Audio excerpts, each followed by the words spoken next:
Dobar dan i dobrodošli, ja sam Jana Jacić, biću moderatorka današnje debate, treće od 4 ukupno, koje Centar za razvoj lokalnih medija organizuje u sklopu projekta Budućnosti u slobodnim lokalnim medijima uz podršku ambasade Sjedinjenih Američkih Država i Medija Reform centra iz Niša. Na prethodne 2 debate govorili smo o medijskim zakonima i o radu regulatora. Danas na redu je tema projektno sufinansiranje ili ti kako zaštititi javni interes u lokalnom javnom informisanju. Sa nama su danas Tanja Maksić, projekt koordinatorka BIRN-a, Tamara Filipović, generalna sekretarka NUNS-a i Boban Tomić, direktor Visoke škole za komunikacije. Pre nego što našim panelistima dam reč, ja bih prosto napravila jedan kratak uvod da projektno sufinansiranje kao takvo je uvedeno 2015. godine kao jedna krajnje pozitivna ideja koja je trebalo da ojača javni interes. Međutim, ako pogledamo brojke koje su dostupne u istraživanju koje je BIRN sproveo u saradnji s građanskim inicijativama, ja ću vrlo kratko o brojkama, onda će naravno Tanja da nam kaže nešto više o tom istraživanju. Ukupan broj konkursa u prošloj godini je bio 149, od toga ukupan broj projekata iz 2022. 2501, a ukupno dinara koje je raspodeljeno za medije u 2022. godini, to je 1 milijarda i skoro 815 miliona dinara. Broj nosilaca projekta 948, a broj nosilaca projekta koji se ponavljaju iz godine u godinu od 2019. do prošle godine je 552. Tanja, šta nama ovi podaci u stvari govori? Ako možete nam kažete nešto više o istraživanju koje je BIRN sproveo. Dobar dan svima. Hvala vam na pozivu. Ja uvek volim da se odazovem na pozive lokalnih medija koji hoće i dalje da razmatraju da razgovaraju i da razmatraju ovu temu projektnog finansiranja, jer kao što je Miša rekao u uvodu, suštinski jedan važan mehanizam ne samo za održivost medija, nego i jedan mehanizam koji u stvari u sve ovo vreme postao jedno moćno sredstvo i korupcije i kontrole medija. Dakle, ovo istraživanje koje si ti citirala su podaci za 2022. godinu. Mi od 2019. pratimo potrošnju i u medijskom sektoru, ali i još druga 4 sektora koje treba da rade u javnom interesu, to su civilno društvo, kultura i omladina. Ova cifra od 1,8 milijardi dinara u 2022. je nešto viša nego prethodnih godina. Ja pretpostavljam da je zapravo uzrok tome to što je 2022. između ostalog bila i godina kada je prestala korona, ali kada su se i održavali izbori. I onda je to uvek nekako povod za neko malo izdašnije finansiranje. Ali otprilike podaci pokazuju 1,5 milijarda 3 je otprilike nešto što mediji svake godine mogu da očekuju iz budžeta. Mi smo našim istraživanjem obuhvatili i Ministarstvo za informisanje, tada kultura i informisanje, sada informisanje i telekomunikacije, Pokrajinski sekretarijat za informisanje i lokalne samouprave. Dakle, u ovi 149 zapravo je 147 lokalnih samouprava i ova 2 organa koji su na pokrajinskom i na nacionalnom nivou. Dakle, osim toga što govorimo o nekom stabilnom finansiranju, mi govorimo i o medijima koji uvek ili gotovo uvek mogu da očekuju ovu vrstu podrške. Kao što si ti rekla, od 900 i nešto korisnika ovog novca, 500 i nešto se ponavlja. Dakle, mi imamo evidentno jedan korpus medija koji uvek dobija projekte od državnih institucija. Ja moram samo da kažem, prosto da stavim u kontekst i ovaj podatak ovom novcu, koji zapravo nije mali, ali se pokazuje da recimo za civilno društvo potrošnja je mnogo veća nego što je za medije. Potrošnja za kulturu i omladinu je recimo mnogo manja, ali za civilno društvo jeste veća. I moram da kažem da je prosečna vrednost projekta medijskog u suštini veća od bilo kog drugog sektora. Dakle, logika finansiranja je da se sa malim novcem podrži puno projekata. Što za medije nekad važi, nekad ne važi. Što se tiče onih koji su dobili najviše novca i koji uvek mogu da računaju na novac od države, da budu izdašno finansirani, su zapravo lokalni elektronski mediji. Lokalni i regionalni elektronski mediji, znači tu je apsolutni šampion Novopazarska televizija, ali osim njih tu su i televizije iz Niša, tu je Sremska televizija iz Šida, tu je Novosadska televizija, recimo, koja dobije za godinu 80 projekata, recimo, iz Vojvodine, raznih. Oni se, recimo, finansiraju. Logika tog finansiranja je da budu podržani sa jako velikim brojem projekata, za razliku, recimo, Novopazarske televizije koja dobije jedan projekat, ali vrlo izdašan, da. Šta je nama još pokazalo ovo istraživanje, s obzirom da smo mi gledali i kako se zovu nazivi tih projekata, kako su definisali naziv projekta. Sad nismo išli u dubinu, nažalost nismo mogli da imamo toliko resursa, ali tu je evidentno da ima puno redovnog sadržaja. Dakle, informisanje o potrebama lokalne zajednice, informisanje o interesu lokalne zajednice, provedite dan u pa neko mesto i tako dalje. Znači, vidi se već po tim nazivima projekata da tu nema neke projektne i tematske celine, već da je to u stvari podrška jednom redovnom finansiranju, najverovatnije finansiranju redovnog informativnog sadržaja. Šta smo isto našli kao jednu veliku anomaliju, to je da tabloide se svake godine dobijaju novac, bez obzira na to koliko je i cela medijska koalicija, sigurno će i Tamara o tome više pričati, koliko smo se mi sa naše strane zalagali da prestane državno finansiranje medija koje učestalo krše kodeks i etičke standarde. Mislim da njihovo izveštavanje sada, u vreme ovih tragičnih događaja i ovoga gde su nam zaista trebali mediji da nas kroz ovu situaciju provedu najbolje moguće i da smanje taj stres i nervozu u društvu, pokazalo se koliko oni rade suprotno. Baš ti sad svake godine dobijaju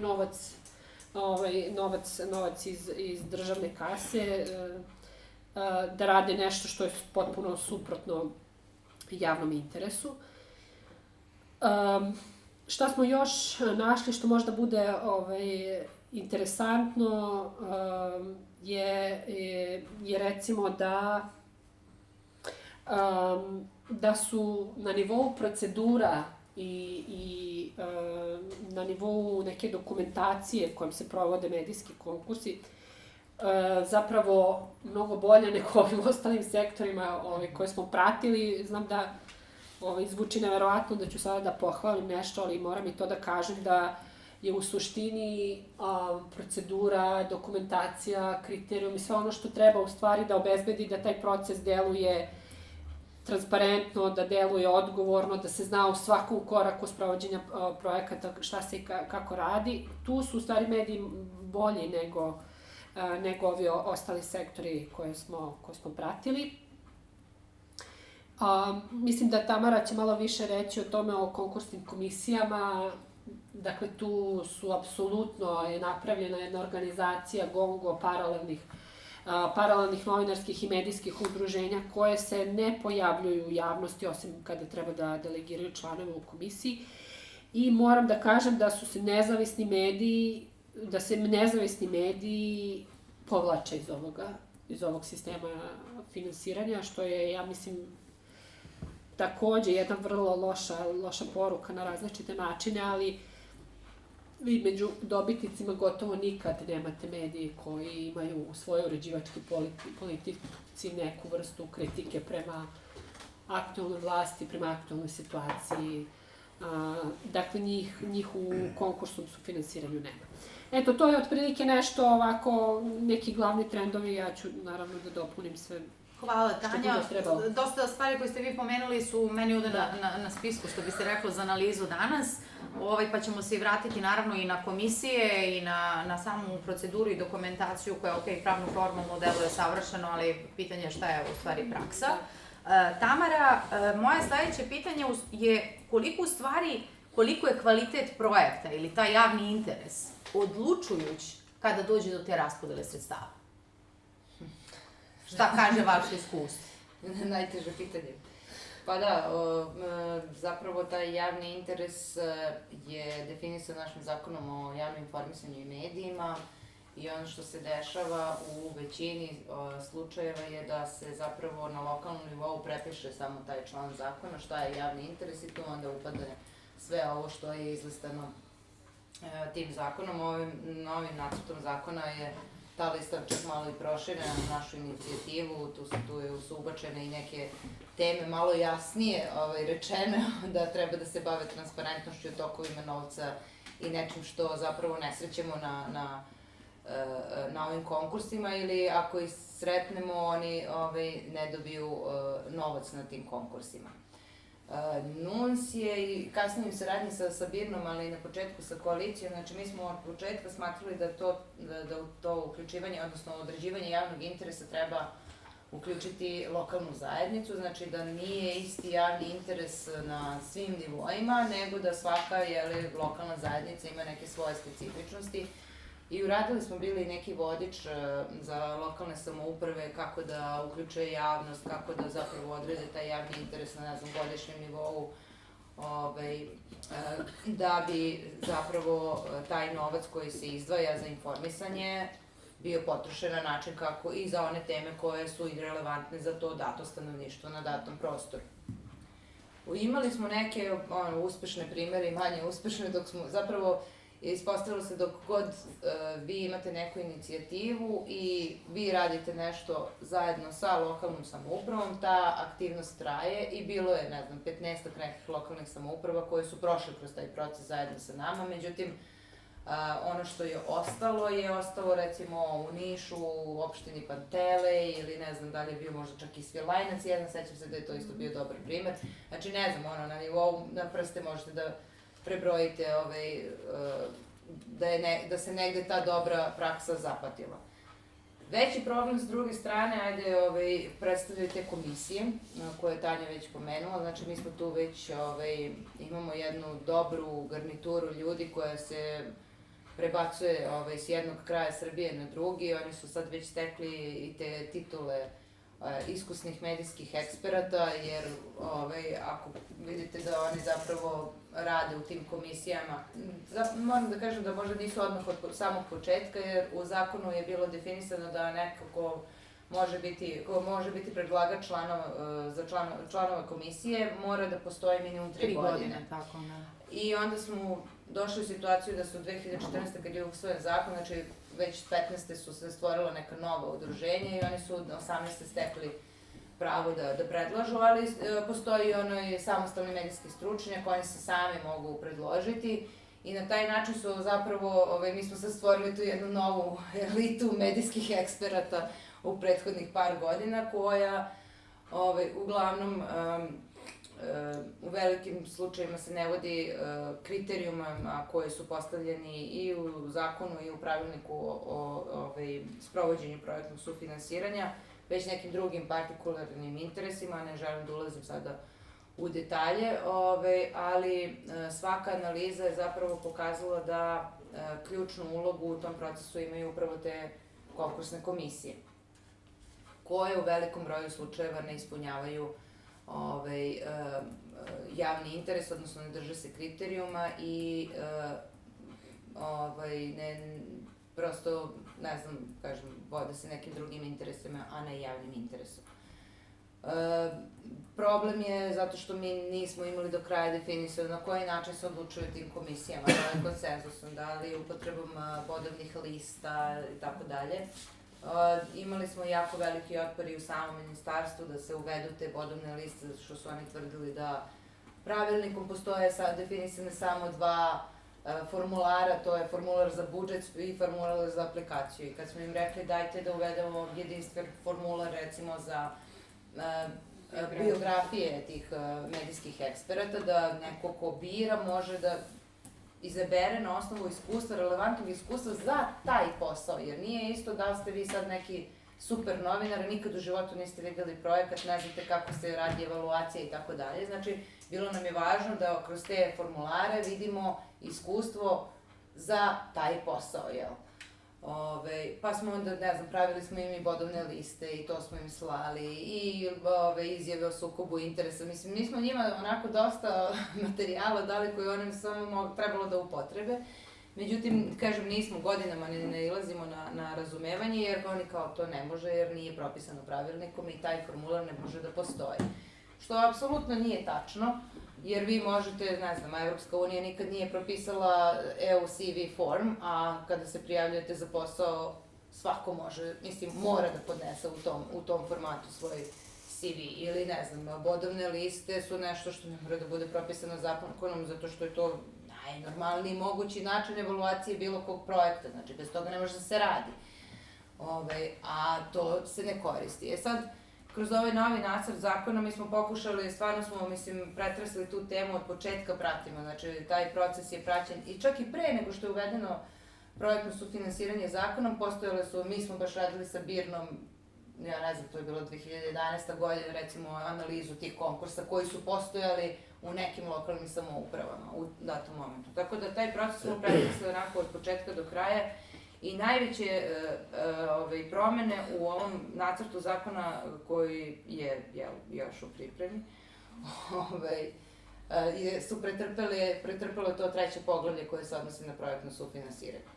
Pokušavajući da zapušimo sve rupe koje smo videli, ali opet nijedan zakon ne može da predvidi sve moguće načine zloupotrebe, jer i ovo sada kako izgleda uopšte nije loše i nema tu intenciju. U pitanju je na koji način vi ono što je napisano interpretirate i implementirate u stvarnosti.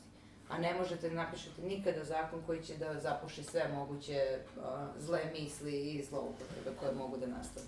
Dobro, mislim, dakle, mi smo sad i ovde došli do nekog manjeg zaključka kao i na prethodne dve debate, da nije problem toliko u stvari zakon, već njegova primjena. Jer, evo ovaj vaš komentar koji se tiče otpor na bodovnu listu, jer nešto nije propisano pravilnikom. Da, ali šta je sa onim što je propisano pravilnikom, a ne poštuje se, mislim, to je jedna onako suluda situacija. Sada, Tamara je već odgovorila na moje pitanje o tome ko sedi u komisijama i u stvari, ok, nastala su ta silna Tigong organizacije ili udruženja nakon 2015. koji su sada potpuno legitimno mogu da kandiduju svoje članove komisija. Na koji način takva jedna praksa gde se kandiduju ljudi koji u stvari, kako bih rekla, služe da ispune nečiji lični interes, a ne javni interes, na koji način se to u stvari odražava na realnost i da li je konkursno sufinansiranje onda u stvari mehanizam unapređenja javnog informisanja ili je to mehanizam kojim se finansiraju pojedinačni mediji? Boban. Kako vi vidite situaciju? Pa ja lično mislim da je sve ovo što su koleginice govorile, u stvari opis stanja, on je takav, nažalost, i kad ovo neko sluša ko, recimo, nema neku predstavu i ne poznaje oblast o kojoj pričamo, medije, onda ga prirodno navodi na zaključak da onda sledi upravo ovo što ste vi rekli. Dakle, ovo sve što postoji sa ove sve činjenice o kojima su koleginice govorile, prirodno stvara okruženje u kome onda ostaje samo da se sprovede neka, ja bih rekao, partokratska ili kleptokratska politika i to je kraj priče. Dakle, to mi imamo u svim oblastima, nije to samo u informisanju i u medijima. Mi imamo javna davanja i subvencije razne, kad god to hoćete zovite, i u drugim oblastima. I mi znamo kako to u Srbiji, mi bar koji smo puno godina ovome, znamo kako to izgleda i kako se to radi, znači morate imati neko da to pomogne, pogura. Mi sad čekamo konkurs, ne konkurs, već spiskove ovih članova komisija, pa onda ako kojim slučajem to tamo ne odete, pogurate malo da nađete neko da nam to izgura i glasa, onda ste u problemu. Evo, u mom kraju, znači tamo pratim nekoliko medija u zapadnoj Srbiji, ljudi koji nisu imali koga da im to u komisiji mogu, nisu dobili par godina uopšte projekte, recimo. Tako da to nije dobro. Zakoni nisu dobri. Da su dobri, ne bi bila omogućena, kako da kažem, situacija u kojoj se oni izbegavaju ili se na neki drugi način. Znači, moraju biti rezolutni. Dakle, ne može neko kaže nemam pravilnik. Je li zakon obavezao na pravilnik? Nije obavezao. Znači, možemo da ga uvedemo, ne moramo da ga uvedemo. Sve što nije zabranjeno, može da se uradi. To je neko pravno načelo, bar ja sam tako čuo od pravnika dugo godina. Dakle, zakon mora da bude rezolutni i mora da propiše, naravno ne možemo se samo baviti nekim sitnicama koje se bave podzakonski akti, ali ako zakon nešto nije propisao, to treba definisati što je moguće preciznije podzakonskim aktima. Ono što ostane nedefinisano van norme, dozvoljeno je, osim ako nije u direktnoj sukobu sa zakonom, ako nije zabranjeno. Tako da, po meni treba još to da se doradi i ja ne smijem da će struka imati način ako bude se pitala da pokaže kako to treba da se uradi. Cilj po meni treba da bude da se apsolutno eliminiše donošenje odluka motivisano političkim razlozima. Dakle, gde god bude politička argumentacija, volja ili neka vrsta uticaja prisutna, odluka će biti političke prirode, ona će biti u korist političkih subjekata i odluka ne može, to je prosta logika, tu nema nikakve filozofije. Dakle, i evo sve ovo što smo čuli i znamo mi to se godinama unazad dešava, to su pravo rezultati toga. Dakle, veliki broj odluka su političke, ljudi koji su dolazili ja sam bio jako mnogo u komisijama, ne idem zadnjih nekoliko godina, nema vremena, što kaže drugih obaveza, a to je jako mučno. Vi ste pod uticajem između čekića i nakovnja. Zovu vas, urgiraju, i to se obično zove i urgira od strane onih koji su malo slabiji na bod listi koje nema, nažalost. Tako da mislim da ovo je jedno od rešenja bod lista, ne samo za projekte, nego i za kolege koji će biti u komisiji. Znači, to je nešto možda unapredi situaciju. Naravno, ne skroz da reši probleme. I kad na najbolji način budemo rešili ovo, opet će biti problema. Ali treba da se svedu na neku tolerantnu, kako da kažem, meru koja neće ugrožavati sistem ceo. Sistem vrednosti, sistem javnog informisanja i sistem, kako bih rekao, javnog interesa, ako to tako mogu da nazovem. I da završim, dakle, mislim da politički uticaj treba da stane onda kada se zakoni i propisi donesu. Struka treba, kad kažem struka, mislim na ljude u ministarstvu, koji također treba da budu ljudi iz struke, da brane i rade za struku. Jer to bi tako trebalo bude po, kako bih rekao, logici i po nekom sistemu. Kada to budemo imali, onda struka će biti, da kažem, delegitimisana političkog uticaja, bit će oslobođena straha od nekog, da kažem, političkog uticaja i moći će donese odluku kako treba. Pa onda nećemo imati situaciju u kojoj su neki mediji, i kad pogledate programe tih medija o kojima mi pričamo da dobijaju ogromne novce, vi vrlo jasno vidite ko je tamo urgirao. I tu nema nikakve dileme. To dok se ne uradi, mi nećemo uopšte projektno sufinansiranje, kao što ga ni sada nemamo na onaj način kako je viđen onda kada je taj sistem ceo projektovan. Imaćemo sistem za jedno legalno pokrivanje jednog nelegalnog, ali legitimnog, nažalost, procesa finansiranja podobnih i onih koji pišu onako kako hoće oni koji dižu ruke za njih u komisijama i dodeljuju novac. To je tužna istina, ali po mojoj mišljenju to tako. Dobro, dakle, na moje pitanje da li političkog uticaja pri raspodeli sredstava ima, vi ste odgovorili sa da, a kakav je u stvari politički uticaj na raspodelu sredstava? Kako se on praktično vidi u realnosti? Dakle, kako se taj politički, vi kažete ste radili u komisijama, kakve su te vrste političkog uticaja, kakve su te vrste, da kažemo, pritisaka u praksi? Da li je to vrlo otvoreno ili je to prikriveno? Kako se to radi? Ajde, evo ja ću. Kako su te pritiskali u komisijama da čujemo? Pa naravno, pa evo sad ću prosto vam kažem, to sad malo liči na ono pitanje o cenzuri i autocenzuri. Malo liči, ima nekih elemenata logike iz tog pitanja. Dakle, brutalna cenzura je ono, znate kako, namlatit ću vas ako pišete nešto što mene ugrožava. Ali autocenzura je ako ja kao novinar kažem, joj, nemoj, ovo, ko će s ovim budalama imati posla. Slično to funkcioniše, ne samo, i ovo ne priča samo za javno informisanje, ja pričam u mnogim oblastima. Pri čemu, ja nisam pristalica mišljenja koja kaže, to je kriva sad, ta stranka i to su ovi. Ne, to je sklonost našeg naroda i mentaliteta. Toga je bilo i kada je projektno sufinansiranje počelo. To je bilo pre 2015. 2006. ili 2007. godine. Mislim da je Kojadinović bio ministar. Tada je počelo projektno sufinansiranje. 6. 7. godina, pred istoriju. Ovamo je dramatično povećan fond i budžet. Prvi fond, Dragan, kad je bilo 50 nešto miliona pokojni u ministarstvu pomoćnik. Dakle, i tada je bilo, imamo li koga, hoće li neko da nam pogore. Dakle, to je deo našeg mentaliteta. I mi se dugo nećemo osloboditi toga, treba da radimo, da to suzbijamo, da unapređujemo društvo i razmišljanje i razumevanje stvari. Kada ćemo to eliminisati, to je druga stvar.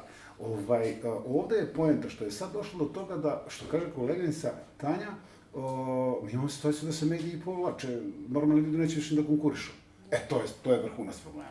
Znači, mediji koji žele da rade objektivno, nepristrasno, profesionalno svoj posao, žele da podjednako budu okrenuti prema svim elementima stvarnosti ovog društva, bez obzira šta je politika, šta je vlast, šta je opozicija, šta je mafija, šta je nešto dobro, loše, oni jednostavno to ne vide prosto za sebe.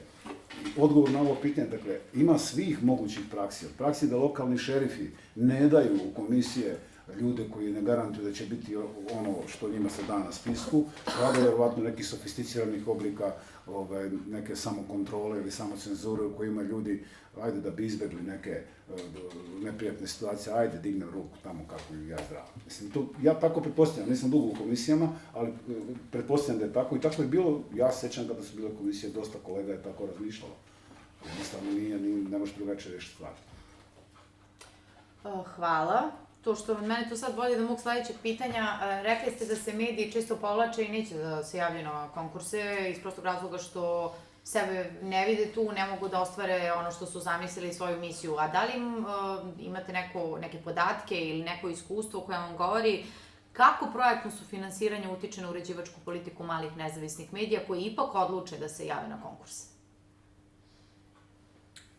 Da, mislim da nema sad nekih analiza rađenih na tu temu, ali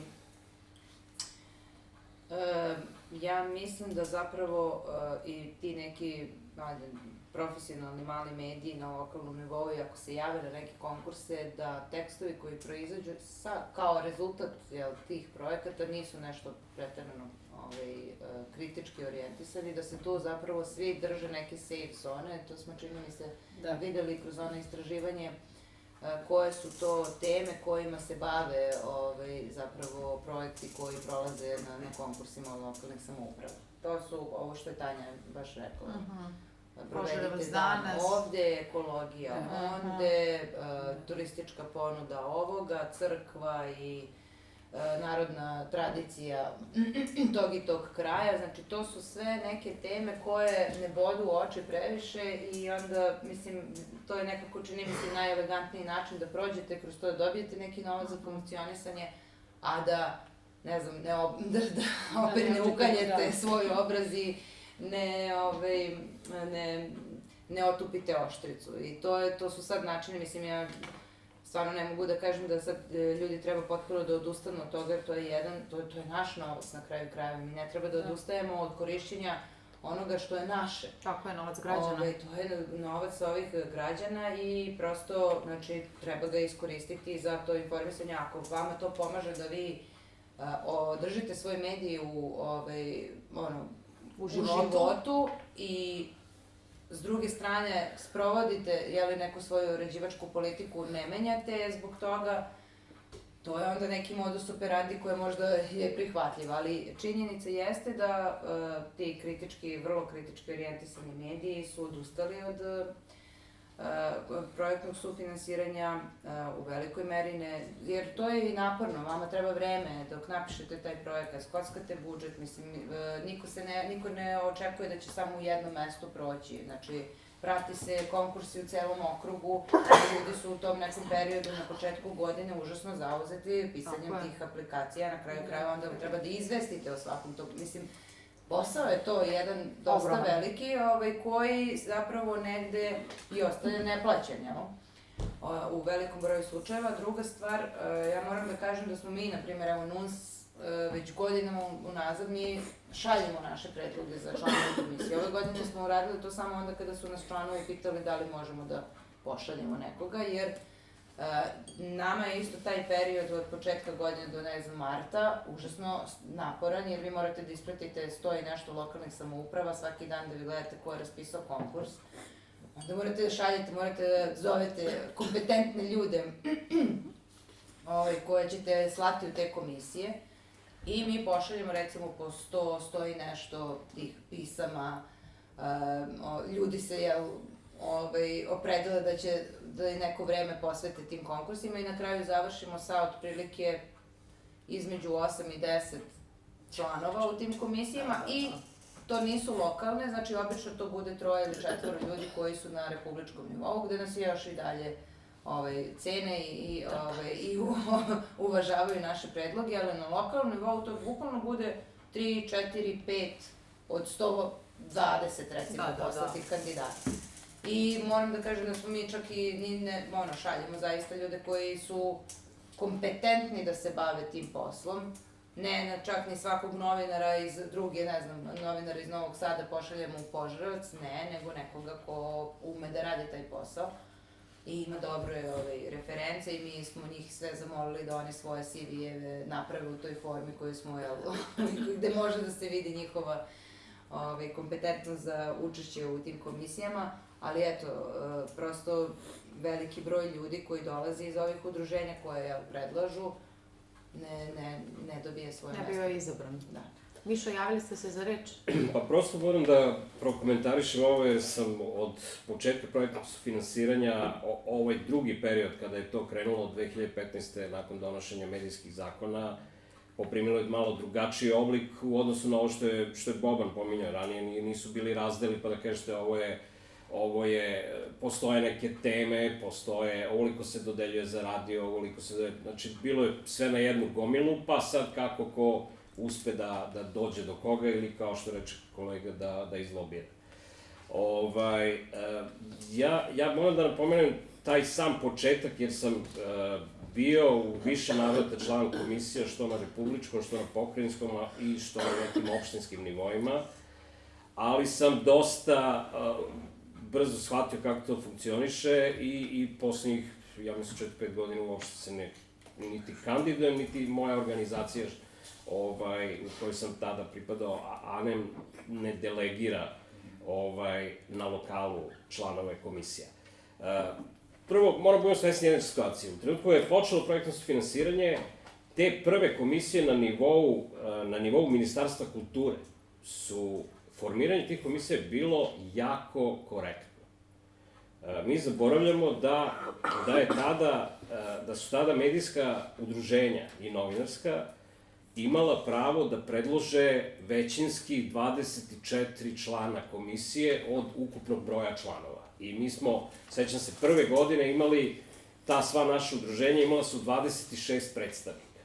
Što novinarsko udruženja kao najveći broj predstavnika su delegirali, zatim medijska i tako dalje. A s druge strane, opet, veoma važna stvar je da drugi deo članova komisije je dolazio iz kancelarije Poverenika, da je dolazio iz kancelarije tadašnjeg Šabića, Poverenika za informacije od javnog značaja, pa je dolazio iz kancelarije za rodnu ravnopravnost, pa je bio predstavnik Pištaljke, pa je bio predstavnik Transparentnosti Srbija, pa su bili predstavnici invalida i tako dalje. Dakle, to formiranje komisija tada i ovo danas, to je nebo i zemlja. Urušavanje je počelo onog trenutka, ja sam to i tada rekao, kada je nakon 2 godine postao državni sekretar Nino Brajović i tada su počele drugačije se formiraju komisije. Da bi debakl doživele nakon 3 godine od uspostavljanja novih medijskih zakona, kada su praktično neke organizacije koje su tada navršile 3 godine, mogle da šalju svoje predstavnike na konkurse. Što neko iz tadašnje vlasti reče, sreća je vaša što se mi nismo organizovali na vreme. Dakle, kada su se organizovali na vreme, to je poprimilo potpuno drugačiji oblik. To je prva stvar, kako se da kažem. Druga stvar je pominjanje samih medijskih eksperta. Dakle, šta je to medijski ekspert danas u Srbiji?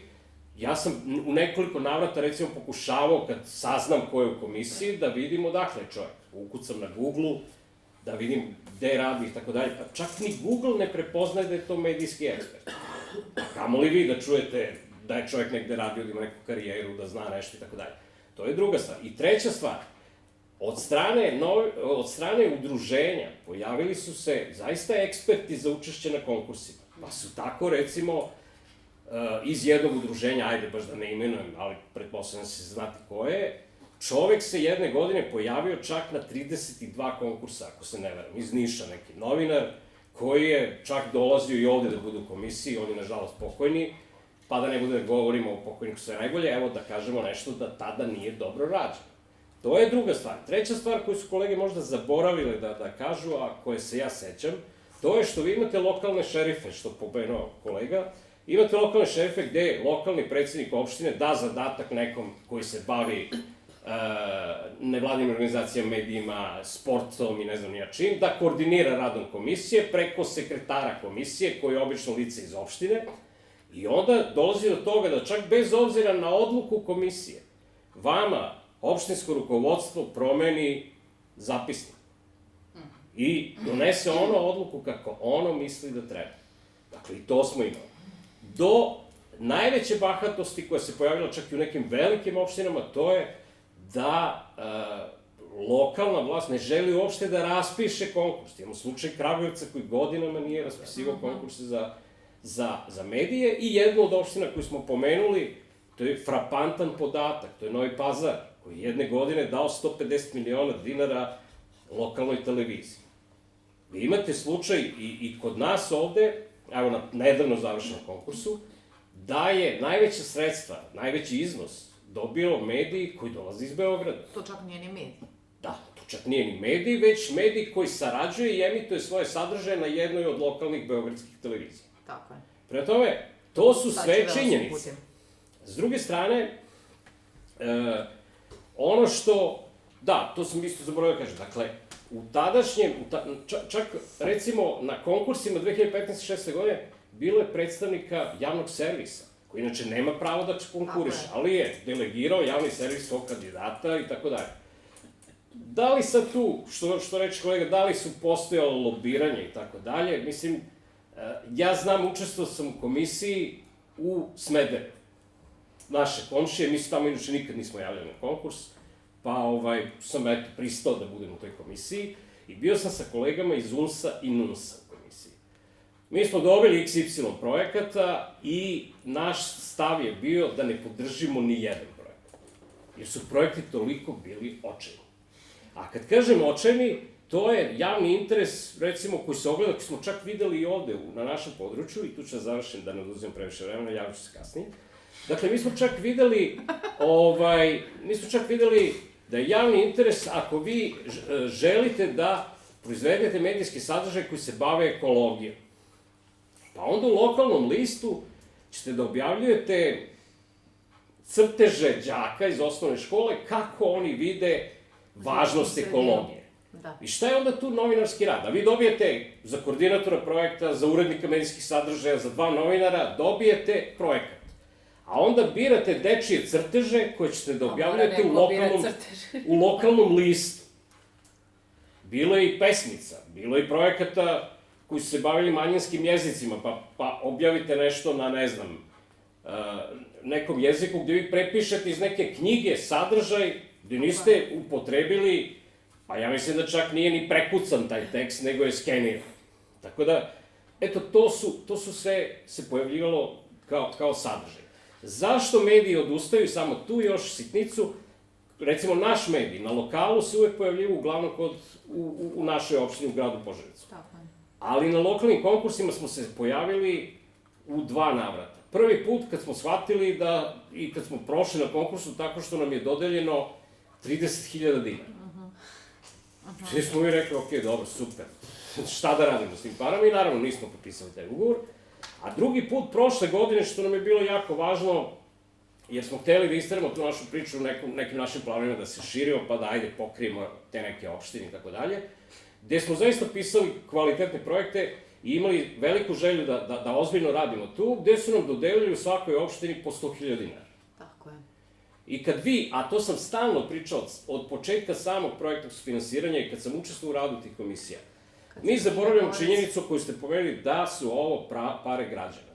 Nisu pare vlasti. To su pare naših građana i mi to dobijemo da bismo proizveli kvalitetan medijski sadržaj u javnom interesu. A onda, pošto se uglavnom dodeljuju sredstva za honorare, za plate, za ovo, za ono, vi zapravo vratite ta sredstva kroz poreze na honorare koji izlaze od 36 do 42% ili kroz plate što je 62%. Znači, vi praktično taj iznos vratite državi, a da ne pričam da je do pre par godina postojao i PDV na projektno sufinansiranje, koji su koji je inicijativom i pregovorima sa vladom, i to su jedine 2 tačke koje su bile usvojene, dakle, ukinuli taj PDV, gde ste im vi dodatno vraćali još 20%. Pa onda to izađe da vi praktično pola para vratite u budžet. I sa onih pola treba da proizvedete nešto.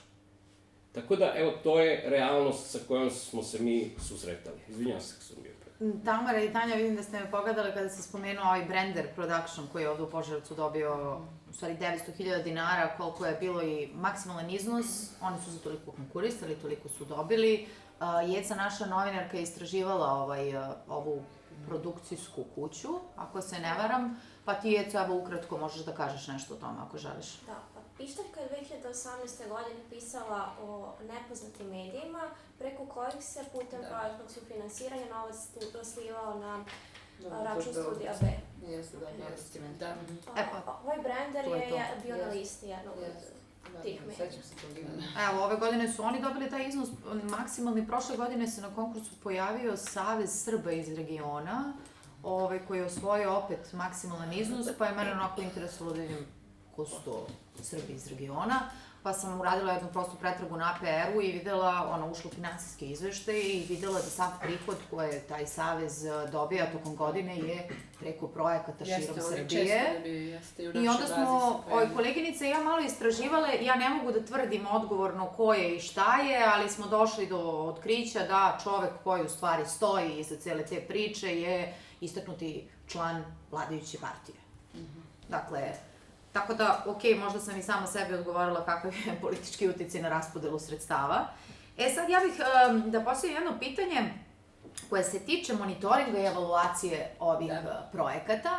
Dakle, kada pričamo o projektima nekih velikih stranih, kažemo, organizacija ili donatora, monitoring i evaluacija su jedan sastavni, normalan deo čitavog procesa, dakle, koji verovatno i košta i iziskuje sredstva i dodatan angažman ljudi, ali moje pitanje glasi, kada bi se projekti na nivou lokalne samouprave imali tu neku spoljnu evaluaciju, eksternu i monitoring, da li bi to imalo neki pozitivan efekt na celokupnu priču projektnog sufinansiranja? Dakle, ako monitoring i evaluacije ne bi bili interni, kao što u većini slučajeva jesu, koje bi bili prednosti jednog takvog modela? I zašto se jedan takav model ne primenjuje?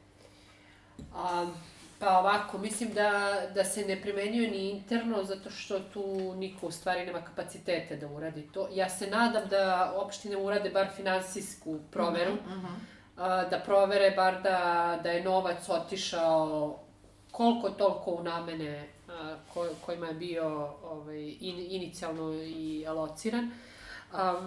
Mi smo svoje vremeno, ali u vremenu, recimo još i pre korone, obilazili lokalne samouprave i tražili smo uvid u tu projektnu dokumentaciju.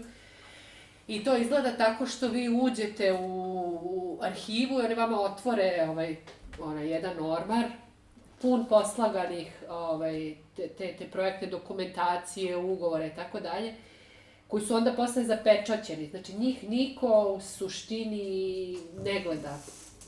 U jednom trenutku je čak nije bila ni obaveza da mediji pošalju sadržaj koji su sproveli, da je bilo dovoljno da pošalju samo obrazce, one koji su propisani, da kažu, uradili smo to i to bez ikakvog čvrstog dokaza, ali mislim da to više nije praksa. Hoću da kažem da u suštini mislim da je to jedan vrlo važan korak koji nedostaje i ti si potpuno u pravu, ja isto mislim da to ne treba da bude ni lov na veštice, ni lov u greškama, nego da to treba bude jedan normalni, jedna tačka normalnog tog projektnog ciklusa kojim se taj projektni ciklus završava i koji pomaže planiranje iduće. Da moramo da imamo šta smo uradili, koliko smo novaca potrošili, je to bilo dobro ili nije bilo dobro, nam treba više para ili nam treba manje para. Tako je, da smo nešto iz ovoga naučili. Tako da to apsolutno treba promovisati kao jedan normalan i poželjan korak u sprovođenju javnih konkursa. Ti si potpuno u pravu, mi vrlo često dobijamo novac ili evropske delegacije ili stranih ambasada. Dakle, ne postavlja se uopšte pitanje. Mislim, što dobijete taj finansijski odjek da vam češljaju svaki papirić, što vam dođu ljudi koji sa vama rade programsku evaluaciju, dakle šta ste uradili, šta ste naučili, kakav je rezultat toga što sad jeste. To negde vidi, to što ste vi uradili. Ko je uopšte saznao da vi sprovodite projekat i što je on važan. Sa druge strane, mene brine jedna stvar koju vidim da se ponavlja kao jedna loša praksa iz godine u godinu. Dakle, ja sam vama rekla sam ja pre korone mogla da pošaljem zahtev za uvid u dokumentaciju i da dobijem termin i da mi kažu službenici, evo sedi ovde, ovo ti je dokumentacija, češljaj, kopaj, slikaj, snimaj, presnimi, sadržaj, nema nikakve probleme. Mi u poslednje vreme zapravo ne možemo čak ni to da dobijemo. Dakle, vi sada imate jednu, ne samo što nemate evaluacije kao takve, ne, ona se uopšte ne sprovodi, nego vi sad nemate ni mogućnost uopšte da vidite te papire, jer bi se iz njih u ostalom i videlo koliko je u stvari, koji je kvalitet toga što je proizveden, kakav je zapravo krajnji rezultat tih potrošenih para i tu bi se video i taj politički uticaj koji se jasno čita kroz sadržaj i gomila drugih praksi koje ne treba da budu deo konkursa, toga da su pare nenamenski potrošene, ti projekti nemaju vidljivost, da nemaju nikakav rezultat. I ostalo, tako da mene prilično brine ta situacija da mi u stvari sve manje imamo mogućnost da vidimo pristup uopšte. Da vidimo taj pristup. To je jedna dosta, za mene jedna dosta ovako jedan negativan trend, ali što kaže Tamara, insistirali smo da... Novi zakon je to predvideo, rešit će se sve. Da, pa novim zakonom je predviđeno da se napravi jedna jedinstvena informacijna platforma koja će biti posvećena tom projektnom sufinansiranju i tu bi trebalo sve da bude transparentno. Od toga, znači tamo će se, ovako kako sada piše, registrovati članovi komisije, vidjet će se njihova biografija, svaki projekat, cijela projektna prijava, budžet, izveštaj. To su sad čak neke stvari koje možda i nisu, mislim tu smo vodili raspravu oko toga koliko je u redu da sada svi projektne dokumentacije bude dostupne, jer to jeste nekog autorskog dela. Tako je. Dobro, da mi ovdje stvarno volimo iz krajnosti u krajnost da idemo. Jer ja mislim da smo mi na početku imali vrlo dobru praksu i to je čak pisalo u tom pravilniku, da mora da se objavi sa tim rešenjem sažetak projekta i čini mi se da u onom izveštaju isto sinopsista i u izveštaju je trebalo kao što imamo i onu kućicu gde u 5 rečenica moraš da objasniš šta si postigao, da to isto može da bude dostupno javnosti. I to je bila dobra praksa, ali što reče Miša, zapravo to je ukinuto kad je Nino Brajević postao državni sekretar, on je izmenio nekoliko rečenica u tom pravilniku, ali vrlo ključnih, zapravo za nastavak pravilne implementacije projektnog sufinansiranja. Sada je ovim nacrtom zakona isto predviđeno da se recimo mora da postoji finansijski audit za projekte koji su vrede više od 1.200.000 dinara. Što zapravo i nije tako veliki broj projekata kad vi vidite koju oni sumu. Ja sam insistirala recimo u toj radnoj grupi da odredimo tu, odnosno mi kao koalicija smo pričali o tome da mora da se napravi jedna analiza potreba pre raspisivanja konkursa, znači da se vidi koliko košta jedan medijski sadržaj, šta je to što nedostaje, koje su to teme, da se uzme u obzir, znači ono što je urađeno pre toga, da li je to dalo rezultate, nije dalo rezultate, znači da se napravi jedna sveobuhvatna analiza. Tu smo oko te analize, verovali ili ne, mi smo se pričali smo, pa evo sad će u junu 2 godine, znači nikako nije bilo jasno šta mi to tačno tražimo. Znači, a mi smo tražili vrlo jasnu stvar da napraviš analizu, pre nego što napraviš novi plan, a to valjda je normalan ciklus rada. Tako da smo na kraju došli do toga da se uvodi ta obavezna finansijski audit za projekte koji su više od 1.200.000 dinara. Uveli smo da mora da, znači posle svakog sprovedenog konkursa, organ koji je raspisao konkurs mora da napravi neku vrstu izveštaja, jednom u 3 godine mora da se radi i eksterna evaluacija. Znači neko sa strane da dođe i da napravi, ne znam, neće verovatno moći sve, ali neki uzorak, mada u nekim lokalnim samoupravama i nema toliko projekata koji se dodeljuju. Znači, postignut je negde konsenzus da se napravi neka analiza, da ta analiza potreba onda uključuje i ovo uključivanje građana u određivanje tema od javnog interesa, znači tu moraju da postoje neke javne debate, ankete, ne znam, sve te vrste uključivanja javnosti u donošenje odluka. Vidjet ćemo koliko će to biti izmenjeno i da li će biti izmenjeno. Pitanje je sada ko bi radio recimo te analize, znači tu su sad, mi smo dali predlog da to zapravo rade visokoškolske ustanove, koje su, mislim, vi imate i na sociologiji, i na političkim naukama, jednim, drugim, trećim, mislim, ima fakultetima kompetentne ljude koji mogu da naprave jednu sveobuhvatnu analizu. Opet da ne bismo, jer u jednom momentu kad smo to predlagali, ove GONG organizacije su bile vrlo protiv u toj prvoj radnoj grupi, da njih bilo dosta. Ne, i u jednom momentu oni su rekli da, ta analiza potreba je super i to bi moglo zapravo da se raspisuje kroz konkurs ko će da radi te analize potreba. I onda smo mi shvatili da su oni zapravo u svojoj glavi već napravili konstrukciju, pa da, to je još jedan izvor finansiranja. Mi ćemo da se specijalizujemo ili štancat ćemo analize potreba i to je to. Tako da, mislim, jako je interesantno kako na ovom modelu projektnog sufinansiranja zapravo vidite kako naša država funkcioniše.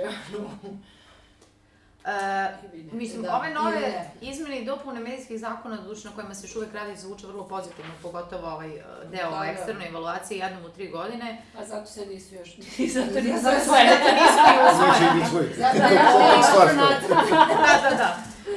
Ako sam dobro razumela, na jednoj od naših debata upravo te izmene i dopune medijskih zakona predviđaju i veću ingerenciju Saveta za štampu. Dakle, mediji će morati da priznaju nadležnost Saveta za štampu, neće moći da se javljaju na konkurse, dakle, to će sada postati obavezujuće, ono što je sada pravilnikom preporuka, postaće obavezujući da prosto ni Informer, ni Srpski telegraf, ni Kurir, sem ako ne priznaju nadležnost. Sem ako ne priznaju nadležnost, da, mislim.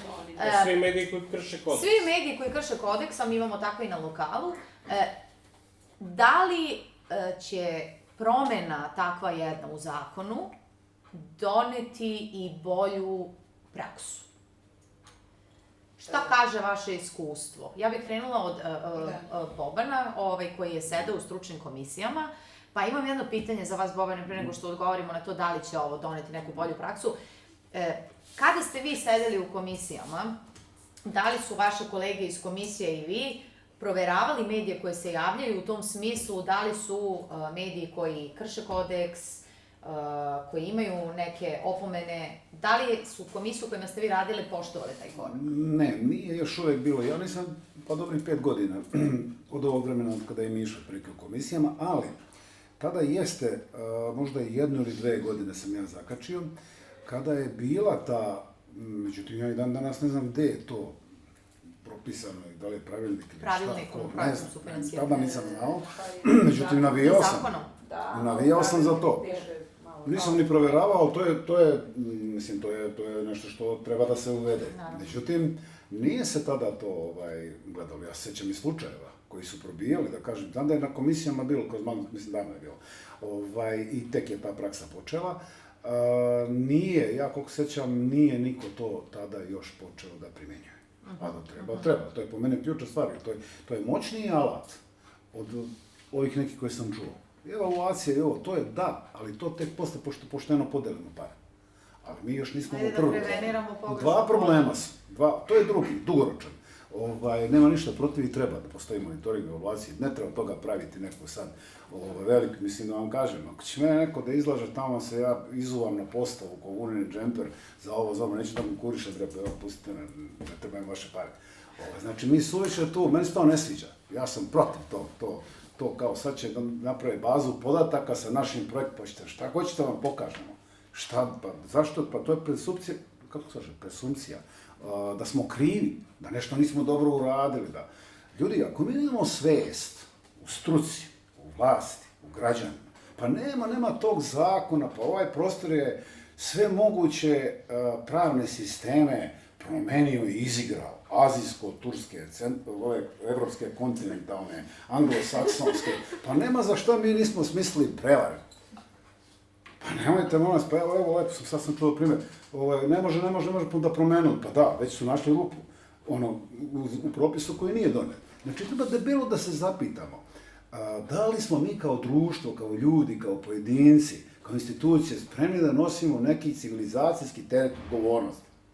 I tu onda padaju sve politike, sve, kako da objasnim, ovo kad kažemo politički utjecaj, često to, u 80% slučajeva, to nije politički utjecaj, to je zloupotreba nekih sitnih stranačkih, tamo, kako to da nazovem, sitniji, oni najsitniji jeste, koji se sakriju kao iza nekog velikog i onda oni, osim u nekim slučajima... Rekao šef, jeste, rekao. To ja smijem da se kladim da 80% slučajeva nije tako. To su čisti lični interesi premaskirani u stranačke. A kad ja znam ljude, odgovorne ljude koji su hteli odgovorno sprovedu stvari u svim politikama, u svim strankama zadnjih 20 godina. I kad im kažeš šta se dešava, oni se šlagiraju. Naravno, oni skoro drugačiji slučaj. Prema tome svega ima. I mora se to razumeti. Ja se bojim da ponekad da mi u struci suviše se fokusiramo na jednu oblast problema koja jeste realna, ali ne vidimo neke druge. Tako da, što se ovoga tiče, prvo treba izboriti se da mi imamo poštenu, koliko god moguće, pravičnu, logičnu i, kako da kažem, normalnu podelu novca. Kakvim god elementima. Ja sam bio protivnik toga da mediji učestvuju u komisijama. Ne. Legitiman predlog, pitanje da li je dobar, neka kažu ljudi. Ali ja recimo smatram da bi bilo super da mediji imaju status posmatrača. Prvo, neću ja da učestvujem, zato što to je po meni neka vrsta sukoba interesa. Jer mediji učestvuju u podeli novca za medije. Evo, ja to sad kažem prvi put. Znači, mediji učestvuju u donošenju odluka o podeli novca za medije. Naravno, ne možete biti član komisije ako vi konkursali ste ili vaša kuća, nije to sporno. Dakle, nema tog direktnog konflikta interesa. Jedna vrsta posrednog, kumulativnog konflikta interesa postoji. Jer struka odlučuje o onome kako će unutar struke biti podeljen novac. Ja sam pre za to da se struci da jedan kontrolni mehanizam sa potpunim uvidom kako se sve stvari razvijaju, a da činovnici budu činovnici. Pa vi, državo, iznađite način kako ćete da, nećemo mi da učestvujemo, vi odlučite, vi dajete par. Mi ih samo kontrolišemo, vidimo kako će to bude. I da imamo pristup, kako da kažem, najširoj mogućoj javnosti da objasnimo šta tu nije dobro, a šta je dobro. Recimo, ja bih volio da je tako. Verovatno ne možemo doći odmah do toga, pa moramo postupno. Ali mislim da ima mnogo stvari koje iziskuju odgovornost svih mogućih činovaca društva, dakle javnosti, struke. Mi stalno kažemo struka, politika. Pa nije, ima tu još svašta nešto. Imate državni aparat koji je glomazan, ono šta ne kaže, oni ljudi ne razumeju šta je ovo problem, zaključaju tamo tu neku dokumentaciju, ne znam, skoro počela susreću sa tim. Kada bi to bila neka vrsta matične dokumentacije koja je tamo nekim drugim propisima tretirana, možda bi se i drugačije ponašali. Tako da skratim priču, mislim da ima puno problema, mi se često posvetimo samo jedno. Znači, treba to sve sagledati i vidjeti šta je otprilike. Ja verujem da će novi zakon biti bolji i da će biti u nekim stvarno rezolutniji. Opet treba povesti računa da li baš sve to tamo treba baš toliko na sitna srca. Ali evo, vidjet ćemo što kaže, tu smo da vidimo kako će biti praksa. Hvala Bobane. Tanja, kako vi vidite nove izmene najavljene u medijskom zakonu? Pa, mislim, ja se slažem donekle s Bobanom da mi zaista treba da, kako kažem, da reinstitucionalizujemo taj osjećaj za odgovornost, osjećaj za javnost, ali takođe mislim da živimo u jednom sistemu koji je sistemski korumpiran. I ove zakone ja vidim kao mogućnost ne da menjamo mentalitet i velike teme i ideje o kojima treba da razgovaramo, nego da probamo da taj koruptivni element koliko toliko suzbijemo. Znači, ja nemam uopšte očekivanja da će sad ovo da bude nešto neviđeno, revolucionarno. Ajde bar da ih išteramo na čistinu. Ajde bar da učinimo proces malo transparentniji. Ajde malo javnim. Ajde malo da dođemo brže do podataka pa da možemo brže da reagujemo na neke zloupotrebe ili na neku lošu praksu. Ja, mislim, možda treba da idemo sa nekom većom ambicijom u zagovaranju ovih izmena zakona, ali prosto mislim da je moment takav da mi ono što možemo u ovom trenutku da dobijemo je da se postaramo da bar ta transparentnost bude veća, da te procedure bar budu teže za izigravanje. Jasno mi je da će biti, ali kao ajde da što Tamara reče, probamo da zapušimo što više rupa već unapred i onda nadalje na tome da pokušamo nešto da gradimo. Eto, to mislim da je nešto što je... Žao mi je što i na ovoj debati, ovde prisutni su bili na prethodne 2 debate, nekako uvek ton na kraju vrlo sumoran. U smislu, stiže nam set medijskih zakona koji su izmenjeni i dopunjeni i sad da se nadamo da će on da nam pruži priliku da lakše dođemo do nekih podataka, pa malo bolje da iskontrolišemo nešto kao korak do nekih još boljih medijskih zakona ili bolje primene. Dakle, imam utisak da se mnogo sporo penjemo tim stepenicama i da je sve vrlo... Mi se i vraćamo nazad. I vraćamo nazad. Mislim, meni sad ovo nekakav, što kaže Tamara, pa kad smo mi počeli da je od 2011. smo prvi put počeli da gledamo ove projekte i ostalo. Mislim, ljudi, veštačka inteligencija, mašine koje pišu tekstove, prave fotografije, društvene mreže, platformizacija cijelog javnog informisanja. Mi ono u 2023. I dalje pričamo o tome da li će bude bodovna lista ili neće. Mislim, malo deluju suludo ove debate, ali mislim, tako je, kako je, mislim, to je naša realnost i sad mi tu gledamo... I tu se troši novac neki. Sad gledamo u toj realnosti, kako kažem, da plivamo, da izvučemo najbolje mislim, neću da mračim u stvari. To hoću da ti kad mislim... Ne, mi smo... Ne želim uopšte da mračim. Mi smo optimisti, ali sa iskustvom. Tako je. Koji nas uči da pričamo ovako kako pričamo. Da budemo oprezni, da. Mislim, da nismo optimisti, verovatno ne bi ni radili sve ovo vreme što radimo. Ali prosto da budemo realni i drugo da kažem da mislim nije kako kažem, medijski sistem je deo sve ukupne ovih naših društvenih kretanja i raznih sistema, to su sve sistemi spojenih sudova i jedan na drugi utiču uglavnom ne dobro, ali da, ne možemo sad očekivati od medija će budu nešto progresivniji u odnosu na neke druge, mislim, prosto nije realno. Hvala Tanja. Bobane, ste vi nešto hteli? Ja samo to da kažem, da nekad u prilog ovome da ne treba da mračimo. Ne treba naravno i treba gledati optimistično ruku na srce kad pogledate neke stvari, neki po dekadama, neki progres. Ima tu stvari koje su i bolje nego što su bile. Dobro je da mi danas pričamo da ima novca. Sjećate se, na početku je bilo, neke pare su minimalne bile, danas ogromni novac. Naravno, mi sad pričamo o tome kako se oni dele. Ali ipak se iz javnog prostora, dakle, daje nešto, nije samo za medije, tako i u civilnom društvu, tako i u drugim sektorima. Tako da ima toga, ja verujem da mora i evolucija nešto da odradi, neka politička, društvena, socijalna, kako hoćete, i u svim sektorima je vrlo slična, kako da kažem, arhitektura problema, da se tako izrazim. Dakle, ima toga, ne treba ni pošto biti, ovo govorim u prilog toga, ne treba biti pesimista, ne, treba učestvovati u svim javnim, kako da kažem, dešavanjima, od debata do gde to ima smisla, naravno ne treba tamo gde apsolutno vas obesmisle. Tako da, ja mislim da će, da samo uz dobar angažman, uz ovakve razgovore, kao što je u malim sredinama, nemate vi južno od Beograda, pa ja mislim i severno, ovakvih razgovora nema. Vrlo malo, naši ovi drugari koji su malo po nekim retkim aktivističkim medijima, da tako kažem, ovo pravi. Znači, da ima ovakvih debata u svim opštinama, pa mnogo bi manje bilo ovih lokalnih nekih šerifa koji pokušavaju da obesmisle cijelu ovu priču. A da će biti bolje, bit će samo ako mi budemo bili bolji i ako mi budemo više i bolje radili i upravo ovakve stvari da instaliramo, što kaže, pa neka budu milimetar po milimetar. To što možda neće biti odmah nešto visok neki cilj u kome možda ja mislim sanja da treba, nije bitno, nek se pomeri koliko toliko. Hvala, Boban. Postavljam komentar.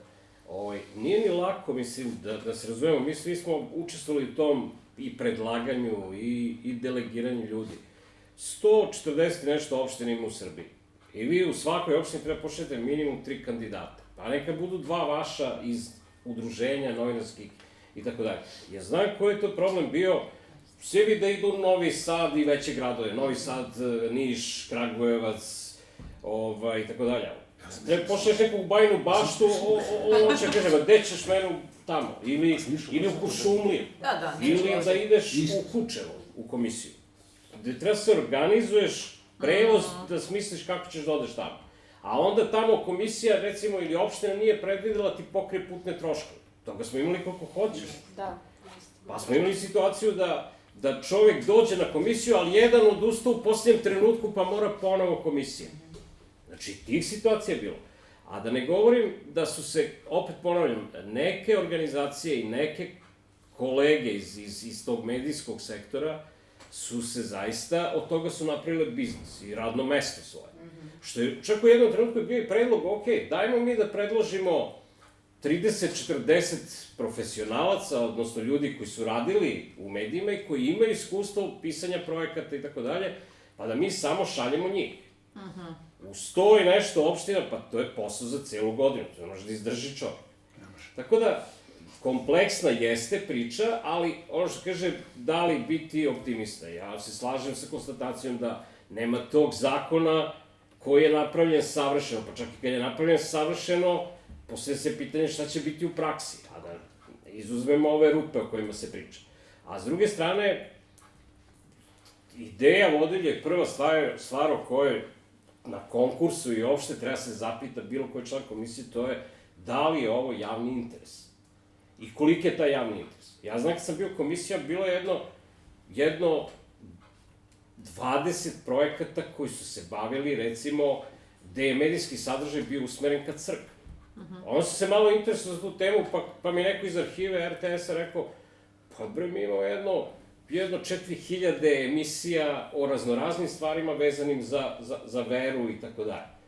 Pa onda priče o rodnoj ravnopravnosti i tako dalje. Ja sam čak mislio da u jednom trenutku treba da se fokusiraju teme svake godine, šta je to 5-6 nekih oblasti ko što radi strani donatori. Pa kažeš, imamo ovih 5-6 oblasti, izvolite na te teme. Da smo recimo imali oblast vezanu za razoružavanje i tako dalje, možda bi ne bi došlo do ovoga do čega je došlo. Pričamo o medijskoj pismenosti već godinama, zašto ne postoji Ministarstvo kulture da ima program samo medijska pismenost? Pa da se konkurišu i da se jave ljudi. I u krajnjem slučaju, vrlo jedna bitna stvar koja svakako mora da se izbegne i mora se nađe način, to je to neko sindikalno davanje medijima određenih sredstava. Znači, vi kakav god projekat da napišete, ja znam, par puta mi se desilo da neki projekat koji sam imao pre 10 godina za stranog donatora, preveo sam ga i ispakovao sam ga za lokalnu samoupravu. I onda, odnosno za Ministarstvo kulture. I onda neko tamo proceni da taj projekat vredi 400.000 dinara. A to je projekat koji smo mi realizovali sa 10 puta većim sredstvima i tako dalje. Pre tome, kako vi dođete do toga da to vredi toliko? A vi napišete određeni broj sadržaja i svega, ne, ali to je 400.000 dinara. Onda pogledate ko je sve dobio projekte, pa shvatite da su svi isti iznos. A što nije neko dobio bar 398, ne mora 400, mislim, ili 408, i tako dalje. Ne, mora okruglo. Znači, da li uopšte neko čita tamo i taj budžet i tako dalje. I na kraju krajeva, ono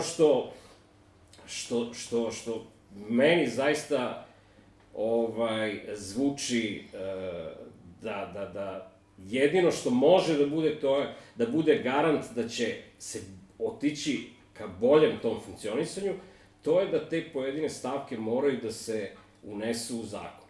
Jer preporuke ministarstva, imali smo to, preporuke ministarstva lokalnim samoupravama.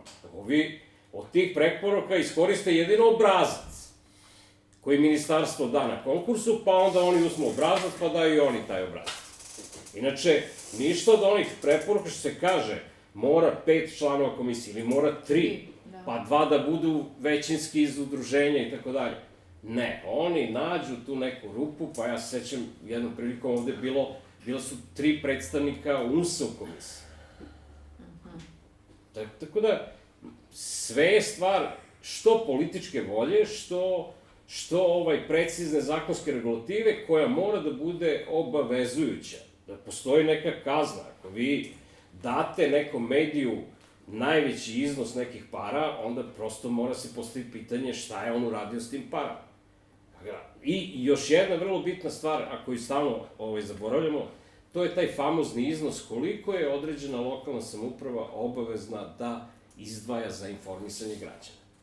Pa se jedno vreme UNS je zagovarao to bude 2%, pa smo došli do toga da u pojedinim opštinama i u gradovima to možda bude i tekako veliki iznos. Tako je, zavisno i od budžeta. Pa se govorilo da bude 1% i tako dalje. Ja ću samo jedan primer da navedem. Kad je postalo javno preduzeće Reč naroda u Požarevcu, koje je u sebi sadržalo novine i radio, njihova početna pozicija u odnosu na nas druge smrtnike iz privatnog sektora je bilo 120.000 evra na početku godine. A mi onda treba počnemo da trčimo trku s njima i da pokušamo da budemo ravnopravni, da pokušamo da pravimo svoj medij da bude profitabilan i tako dalje. Gde neko dobije na početku godine toliko. I onda ja kažem, okej, nemojte 120.000, izdvojite 100.000 za informisanje. Kao što ste radili nekad. A ne da se dogodi da Požarevac izdvaja manje sredstava za informisanje od Petrovca na Mlavi. To je apsurd. Znači, Petrovac na Mlavi izdvaja više za informisanje od Požarevca. A jedno vreme je to čak radila i Žagubica. To su neke stvari, a da postoje sredine koji izdvajaju enormna sredstva poput Novog Pazara, recimo. Novi Pazar je pobednik u toj... Gde su zaista ogromna sredstva. I Niš.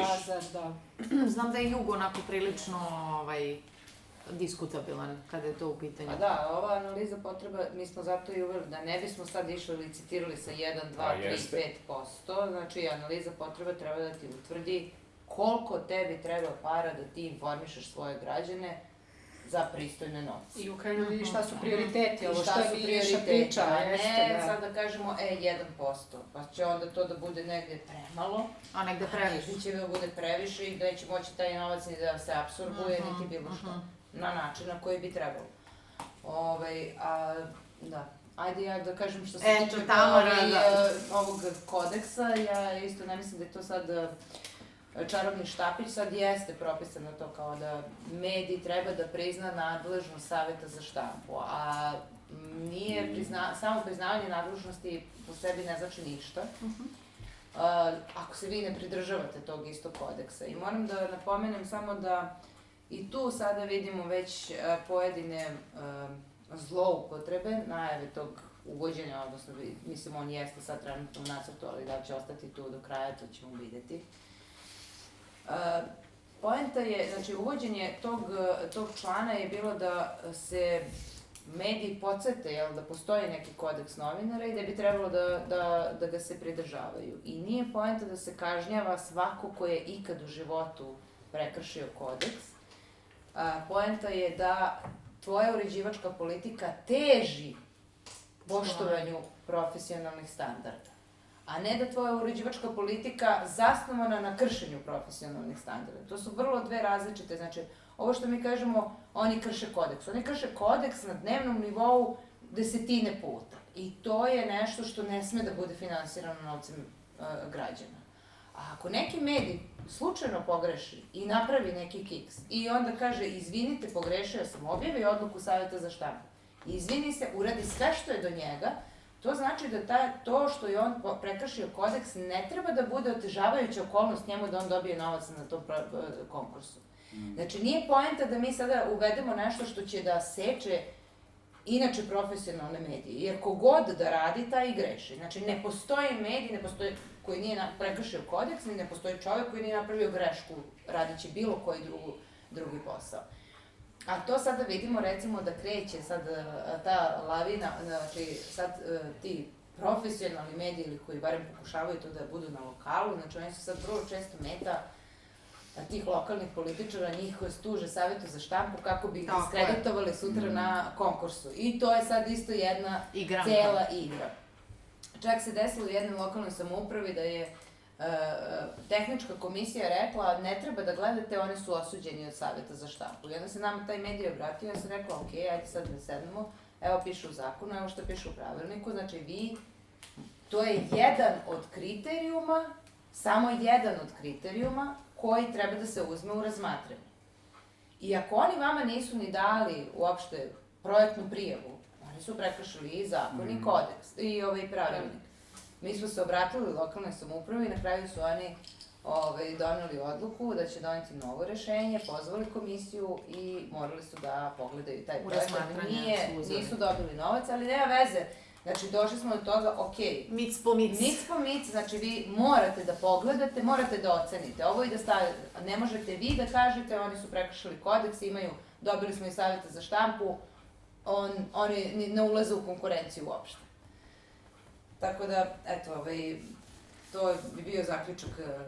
Nismo pravili zakon da bismo onemogućili medije da rade svoj posao, nego zaista da to bude u nekom javnom interesu u skladu sa profesionalnim standardima i nadamo se da će ovo sad, bez onog jednog člana koji nam je svima sporan, uđe u skupštinsku proceduru. Hvala, Tamara. Ja bih ovime zatvorila debatu, ali bih pre toga, da li neko od prisutnih ima neko pitanje? Ja sam razmišljala da li bi možda na konkursima lokalnih samouprava, ako su projekti podjednako kvalitetni, prednost trebalo davati lokalnim medijima, a ne da imamo situaciju kao u Požarevcu, da je najveći iznos dobio medij koji, zapravo preduzeće za audio-vizualne produkcije. Da. Dakle, da li bi trebalo dati prednost lokalnim medijima? Mene Zemunske novine uredne.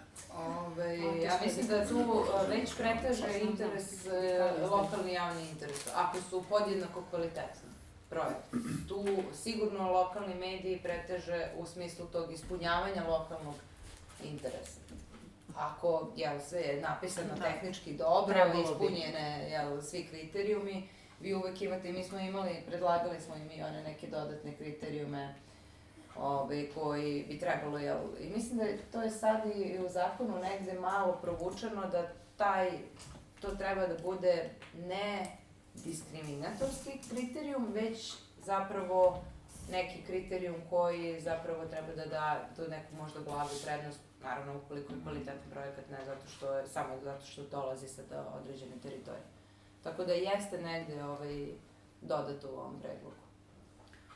To može da bude i prednost, ja se izvinjam. Na primjer, recimo, u nekoj, evo, ja sam iz kraja u kome se turizam, recimo, kao seoski turizam, nešto.